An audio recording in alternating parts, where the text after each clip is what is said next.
best diet to clear your eczema or topical steroid withdrawal is... There is no best diet. The first video I ever uploaded on this channel was a video of me going over 10 general skin healing diet guidelines. Since posting that video last year, I've worked with numerous eczema and TSW fighters and have actually picked up on a lot of patterns when it comes to diets and clearing the skin. So in this video, I'm going to go over some of those patterns and give you 10 updated guidelines that hopefully you're going to be able to incorporate into your own diet to create your own best skin healing diet. As we go over these guidelines, I want you to think about your own diet and make notes on areas that you could improve. Don't just watch this video and do nothing afterwards. You need to be taking action if you want to win this battle against your eczema or TSW. Alright, let's talk about macronutrients. When it comes to diet, there are 3 macronutrients: carbohydrates, protein, and fat. From what I've seen working with clients, the ideal macronutrient breakdown is about 50% carbs, 30% protein, and 20% fat. Oftentimes, when I do diet analyses with my clients, I will find that their carb intake is way over 50%, and then their protein intake and fat intake is super low. Your skin is literally made of protein and fats. If you are not eating enough protein and fats, how do you expect your body to rebuild the skin? Protein and fat are not just going to magically go into your skin. You need to be eating it. What I like to recommend is when you are constructing your meals, put a majority of the focus on protein. For example, if you are having meat, potatoes, and veggies for your dinner, have more meat and have the potatoes and veggies be more of the side dishes. Try to avoid dishes that are generally very high in carbs. For example, pasta and pizza are 2 dishes that are generally high in carbs. If you think about breakfast foods, waffles and pancakes are generally high carb breakfast dishes. Cereal is another high carb breakfast. So if you're someone who wakes up and has a bowl of cereal for breakfast, that is not good. So if you notice your meals are generally very high in carbs, try to switch that up. Focus on lowering the carbs and having more protein and healthy fats.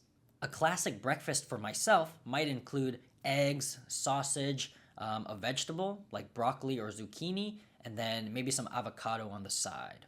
Speaking of carbs, the next guideline on this list is to reduce refined carbs and processed sugar. Increased blood sugar is generally associated with increased inflammation. Since eczema and TSW are inflammatory skin conditions, we want to reduce inflammation as much as possible. Now, I'm not saying to cut out carbs completely. What you can do is choose complex carbs over simple carbs. You'll want to eat less white bread, white pasta, and white rice. Instead, choose more whole grain bread, whole grain pasta, and maybe brown rice or wild rice or black rice over white rice. Have you ever tried lentil pasta or chickpea pasta? It's a great high protein alternative to the regular white pasta. Other good complex carb sources include quinoa and also my personal favorite, sweet potatoes. Sweet potato fries are so good. Another tip is to not eat carbs by themselves. Pairing carbs with protein and fats reduces that blood sugar spike. For example, if you are having bread, have it with a healthy amount of hummus or maybe some nut butter. Again, try to stay away from meals that are generally high in carbs, for example, fried rice or ramen noodles. Alright, next on this list is to focus on healthy fats. Try to get your fat intake from whole foods as much as you can. For example, nuts and seeds, fatty fish, avocados, and lean meats. When it comes to oils, go for olive oil, avocado oil, and coconut oil over some of the more inflammatory oils like corn oil, soybean oil, and canola oil. When I ask my clients to track their diets, I often find out that they're eating too much inflammatory omega-6s and not eating enough anti-inflammatory omega-3s. Omega-3 fats and omega-6 fats are essential fatty acids, And in general, you want to be eating more omega-3 fats and less omega-6 fats. Unfortunately, in today's standard diet, oftentimes people are eating more omega-6s than omega-3s. If you're up for it, I highly recommend that you track your omega-3 intake and your omega-6 intake and compare the ratio. Because what you'll often find is you're eating so much omega-6s and not enough omega-3s, and that's going to have a negative impact on your eczema and TSW. If you need some support to do this, I do offer one-on-one coaching programs and would love to analyze your diet and help you make the changes that we discuss in this video. You can learn more about my coaching programs at fightingeczema.com. But yeah, in general, try to avoid fried foods, processed snacks, and greasy meals because these foods are going to be high in unhealthy fats. Speaking of fried foods and processed foods, the next guideline on this list is to limit the amount of takeout meals you eat and to avoid junk food. Fast food and ultra-processed foods are loaded with unhealthy fats and added sugar. Eating this crap every day is just going to keep inflammation levels in your body very high, and it's not going to do your skin any good. A lot of people with skin conditions actually find that fast food triggers a flare-up. For me, junk food is one of my biggest triggers. I'm 99% clear from eczema and TSW, but if I were to have like 4 slices of pizza and then maybe I drink a can of soda with that, at night I might notice my skin flaring up, or maybe the next day. So if you currently eat a lot of fast food, what I might recommend is to set yourself a weekly limit. Whatever that limit is, it's up for you to decide. For me, I've set myself a limit of 2 takeout meals per week max. And when you do decide to eat fast food, try to choose healthier options. Trust me, once you start cooking more and meal prepping more, you'll notice not only your skin improving, but you'll start saving money and you'll also crave more fresh, healthy foods over junk food. Next on our list is to eat your fruits and veggies, but be careful about sugar intake. Fruits and veggies are packed with vitamins, antioxidants, and fiber, all amazing for your skin. However, remember, we discussed earlier that you want to keep your carbohydrate intake and sugar intake low. Eating a lot of fruit may sound healthy, but the sugar from that fruit can still increase blood sugar in your body and lead to a flare-up. The same thing can happen with fruit and vegetable juices, so try to limit high sugar juices. Choose lower sugar fruits and vegetables when you can. Berries are a great option when it comes to fruit because they are often lower in sugar. Vegetables shouldn't be an issue when it comes to sugar unless you are juicing the vegetables and chugging it in large amounts. For example, chugging a large glass of orange juice, apple juice, or carrot juice can lead to blood sugar spikes. Pairing fruits with nuts or nut butters can be a great way to stunt that blood sugar spike. For example, having some nuts or nut butter with your apple slices. Before we get into the next guideline, I'm going to ask you to hit the like button on this video if you're finding it helpful. You can also join our Instagram community by following us at fighting_eczema. I post a lot of free skin healing content there, so hope to see you there. The next guideline on this list is to limit processed snacks. I love snack time. In the past, my snacks would include crap like potato chips, granola bars, ice cream, chocolate. These foods are just going to increase inflammation. Try to choose whole foods during snack time.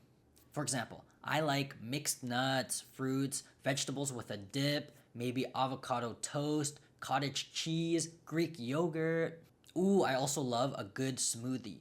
Speaking of smoothies, the next guideline on this list is to consume more liquidy foods. There's got to be a better word for liquidy, right? I'm talking smoothies, soups, stews, and cooked vegetables.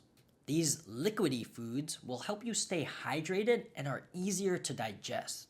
Digesting foods is actually a lot of work for the body.